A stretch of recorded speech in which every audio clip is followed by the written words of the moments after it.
So I'm going to start then. So people can join as they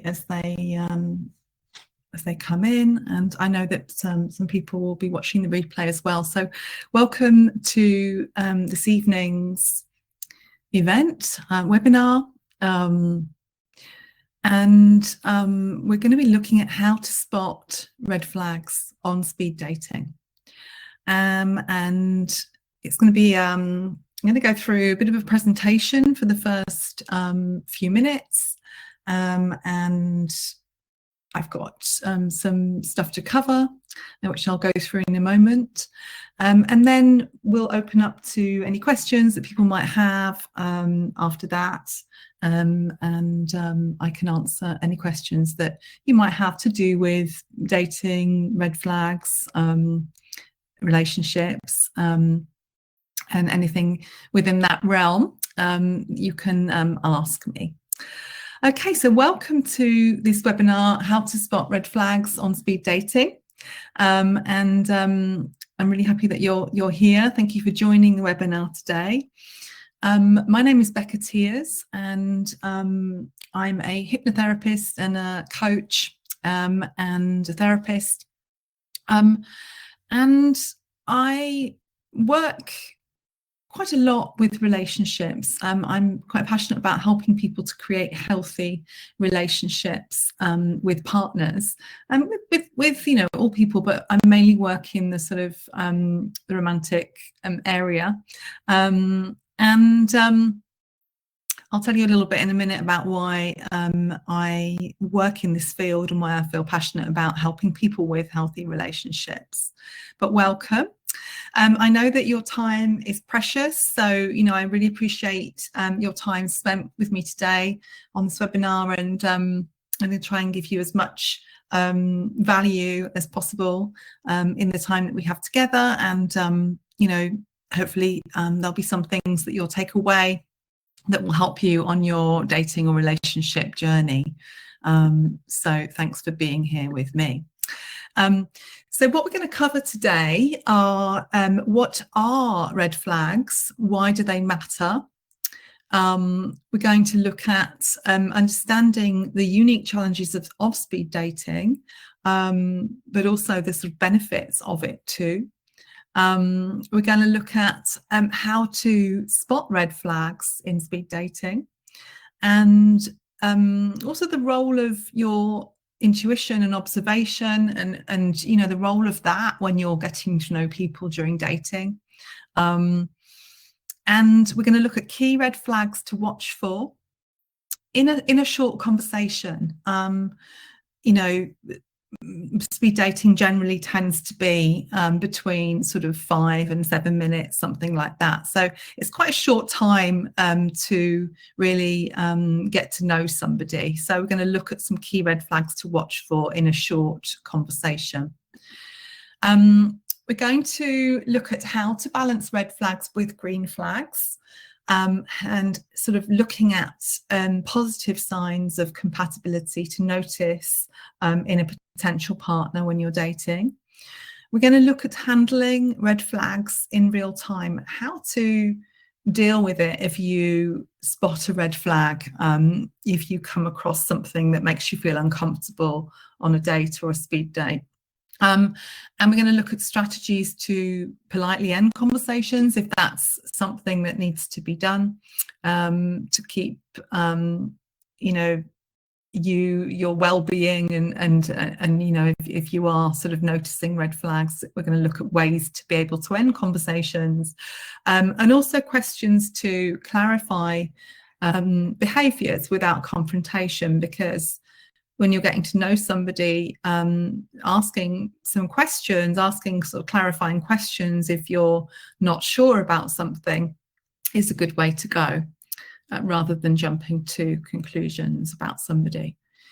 Okay, so first of all, I wanted to just set some sort of guidelines for this session. I'm going to go through some different points about red flags and green flags, as I've just said, and also you're able to then, when I open up the chat, you'll be able to share your experience if you want to. No, you don't have to. But you can ask any questions. So just share openly, but within your own comfort zone. And obviously, in this space, we respect each other and we support one another's growth, in our own sort of journey to love, to dating, to finding a partner. So a little bit about me, just quickly, my story. As I said, I work in this realm, in this field, and the reason I feel passionate about working with people in relationships is because, I have a lovely relationship now that I'm in, that I've been in for 10 years. But it wasn't always that way for me. I had, sort of going through my life, my 20s, my 30s, I had a string of sort of toxic relationships that I kept repeating patterns in my love life. And it was, it ended up being quite toxic at times. I'd end up, removing myself from the relationship and feeling relieved and feeling, okay and good that I'd got away from the relationship. And then I'd end up attracting exactly the same sort of situation again. And so I recognized that that was happening to me over and over. And I needed to really stop dating for a while and do something about it and look at my own patterns and my own sort of, the sort of the ways that I was playing into the dynamics in relationships. I had quite a lot of low self-worth, and I think was looking for validation outside of myself due to some earlier experiences in my life. So I sort of did all that healing work and that inner work, and then came back into dating again. And I do believe that being happy single is also a wonderful thing for being in the, it sounds counterproductive, but when you are happy single, you're much more likely to be meeting somebody as well, because you're in that happy state of mind whereby you are then going to attract more of that into your life. So I went on a journey, and I do feel passionate about helping others to achieve a healthy relationship too. So my mission then really is to help people with healthy relationships, and I believe that by helping people with their romantic relationships, sort of helping all people really with spreading more kindness in the world, more love in the world. There's a lot of disconnection and disrespect and a lot of toxicity out there, and I think to be able to help people to have healthy relationships and be kind and caring to each other and love each other will ripple out to all people, and that's my mission. So let's look then at what are red flags. So what are red flags in dating and relationships? The definition really is a warning sign that indicates an unhealthy behaviour or a potential issue in a relationship. And red flags really are our friends. I mean, if you're able to spot these things, they're there to give us a signal, to give us a sign that then there's maybe an issue there, or maybe this person, there's a potential risk of an unhealthy relationship with this person or this behaviour. The importance of recognising red flags early is because they can protect your emotional well-being. Noticing these things can save you time, energy, emotional stress. And there are many sort of reasons that we sometimes tend to ignore red flags or not notice them. There's a whole sort of science behind, when you're in an early relationship, why we sometimes sort of don't notice warning signs, and there's a whole lot of brain chemicals that are involved as well. It's quite interesting, but there's other reasons as well why we may not notice them and sort of act on them.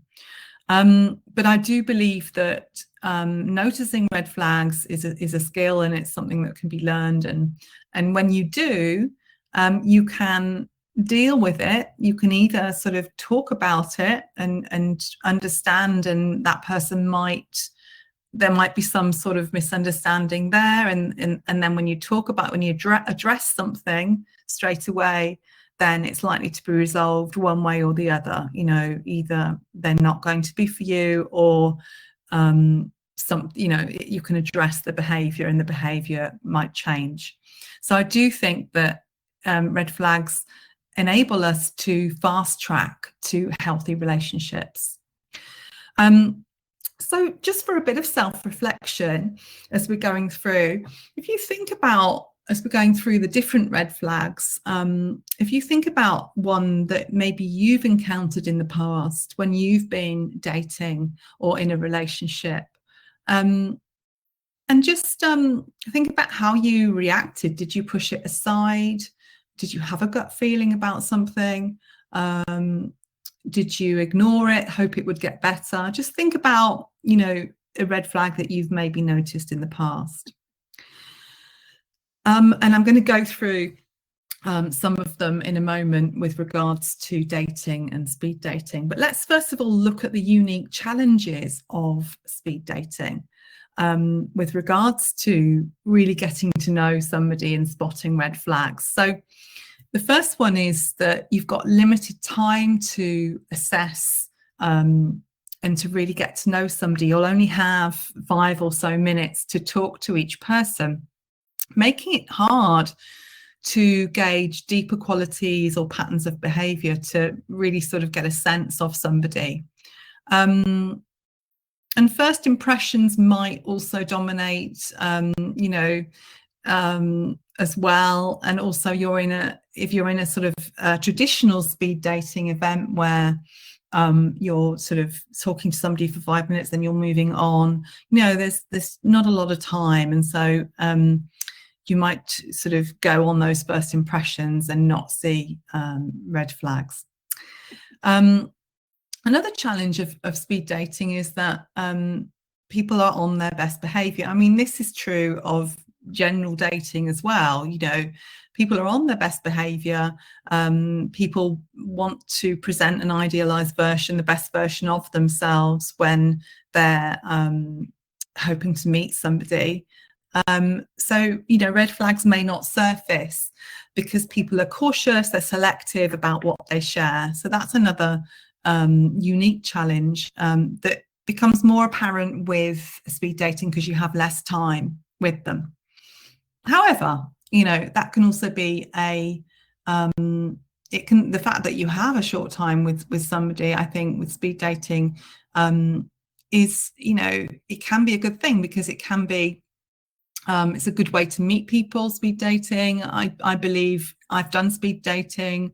I believe it's a great sort of way of meeting more people in person or, online. I'll talk to you about that opportunity as well, that version too. But it allows you to meet more people than you would in real life, and in a different way perhaps than you would on a sort of dating app or dating website. Another unique challenge of speed dating for seeing red flags is that, there's nervousness and awkwardness, and that can sometimes be confused. Some individuals may appear to be closed off. They may be appear to be, if people are shy, we can sometimes get that confused with somebody being aloof, being a little bit not connected to you, distracted. Also, people can talk a lot when they're nervous. Some people clam up and don't talk when they're nervous, and some people talk a lot when they're nervous. And so